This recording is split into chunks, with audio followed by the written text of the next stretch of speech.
Hello everyone दोस्तों, मैं अरुण शर्मा। आप देख रहे हैं द सोच। दोस्तों, इस वीडियो में बात करने वाले ममता बनर्जी के बारे में है, जो बंगाल की सबसे बड़ी नेता और टाइगर कहा जाता है। जहां तक बीजेपी अब तक उनको घेरने में बिल्कुल बार बार फेल रही है, पर इस बार बीजेपी ने सोचा है कि किसी भी तरीके से बंगाल में कब्जा करना है और जिस बार ममता की बारी आने की तैयारी है। दोस्तों, अगर आप चैनल पे पहली बार है, जोड़ सकते हैं। सारी वीडियो को देखने के लिए बात करते हैं ममता बनर्जी के बारे में कि उन्होंने बीजेपी सरकार पे जमकर हमला बोला। उन्होंने कहा है कि बीजेपी दिल्ली में जो जीत ली है, ये सब चुनाव आयोग की सेटिंग थी और ये फर्जी वोटों से बीजेपी ने जीत ली है। पर बंगाल में ऐसा नहीं होगा। बंगाल में बीजेपी की एक भी चाल नहीं चलेगी। बंगाल ने उनका दोबारा से सूतड़ा साफ करके रख देंगी। ममता बनर्जी ने जो हुंकार भरी है, इससे बीजेपी को मिर्ची लग गई है और बीजेपी ने फिर दोबारा से ममता बनर्जी को एक बार टेलर दे दिया। उन्होंने कहा है कि इस बार दिल्ली की बजाय अब बंगाल की बारी है। ममता बनर्जी अपनी खैर बना के रखे, क्योंकि उन्होंने इस बार बीजेपी की प्रचंड आंधी आने की तैयारी है। ममता बनर्जी ने कुंभ पे भी सियासी सवाल दागे थे। उन्होंने कहा था कुंभ में लाखों लोग बेघर हो गए, भगदड़ मच गई, पर निकम्मी सरकार थी जिन्होंने अपनी ताल ठोकी है और उन कुंभ में मृत्यु कुंभ तक कह दिया था। और जब दिल्ली में केजरीवाल की जो शर्मनाक हार हुई, उसको चलते ममता बनर्जी आग बबूला हो गई। उन्होंने बीजेपी सरकार और चुनाव आयोग, इलेक्शन कमीशन को इतनी बुरी लताड़ लगाई। उन्होंने कहा कि बीजेपी कहीं पे भी आज तक सच्ची तरीके से जीत नहीं हासिल की है। सब जगह फर्जी वोटों से जीती है, चाहे वो हरियाणा हो, चाहे दिल्ली हो, चाहे महाराष्ट्र हो।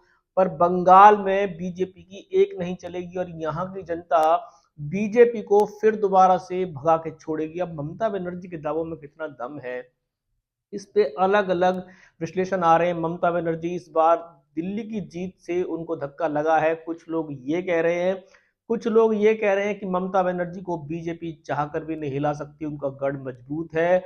और ममता बनर्जी की आंधी के आगे बीजेपी के मोदी जी हो, चाणक्य अमित शाह हो, कमल का निशान हो, जो भी कुछ आ जाए, पर इस बार भी ममता की आंधी के आगे बीजेपी कुछ नहीं कर पाएगी। पर चुनाव आयोग पे जिस तरीके से सवाल निशान खड़े हो रहे हैं कि फर्जी वोटों को बढ़ाया जा रहा है, अब कितना सच है, कोर्ट में अधीन मामला है। पर महाराष्ट्र की जीत से अब तक पूरी विपक्ष, जितना इंडिया पार्टी है, अन्य गठबंधन है, सब ने चुनाव आयोग को जमकर लताड़ लगाई थी, जिसके चलते मामला कोर्ट, सुप्रीम कोर्ट में पहुंच गया। अब चुनाव आयोग पे भी इस पे काफी सारे सवाल खड़े हों कि उन्होंने निष्पक्ष चुनाव क्यों नहीं कराया। ममता बनर्जी की जिस तरीके से उन्होंने बीजेपी को घेरा है, उन्होंने साफ कहा है कि बीजेपी बंगाल में ऐसे ही फर्जी वोटरों की धरपकड़ करनी शुरू कर रही है। पर बंगाल में ममता बनर्जी उनका एक भी, जो भी उनकी चालें हैं, कोई कामयाब नहीं होने देंगी।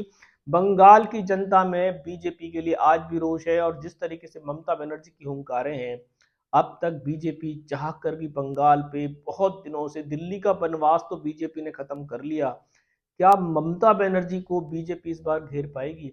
ममता बनर्जी ने केजरीवाल की हार से इस बार तिलमिला उठी हैं और कुंभ को लेकर उन्होंने बहुत सारी सरकार, बीजेपी सरकार पे तो आबड़तोड़ हमले किए हैं। अब इससे बीजेपी काफी शोर मचा रही है। वो कहते हैं कि इस बार रुक जाओ, आपको चुनाव में जवाब देंगे कि कुंभ था क्या मृत्यु कुंभ था।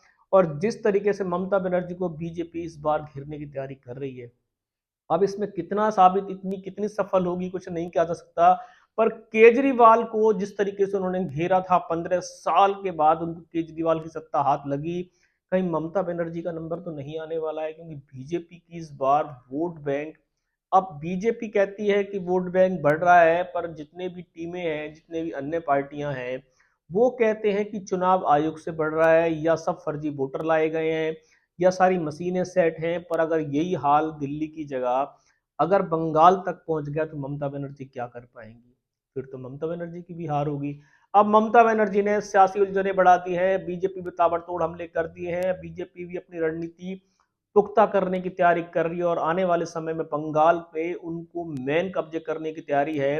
मोदी जी, अमित शाह इस बार प्रचंड अपनी जीत को लेकर दावे भर रहे हैं और वो कहते हैं कि बंगाल में इस बार ममता की बारी नहीं आएगी, इस बार कमल खिल कर रहेगा। अब देखते हैं कि दोनों पार्टियों की कितनी कितनी लंबी लंबी हुंकारें हैं। क्या केजरीवाल की तरह ममता बनर्जी से सत्ता हाथ से जाएगी और क्या बीजेपी ममता के रण में भी अपना कमल खिला पाएगी? कोई भी रुझान होगा समय से पहले बताएंगे। अगर आप चैनल पे नहीं जुड़े हैं, जुड़ सकते हैं। आने वाली सभी वीडियो को मैं अरुण शर्मा मिलूंगा नई सोच के साथ। अपना ध्यान रखें। नमस्कार।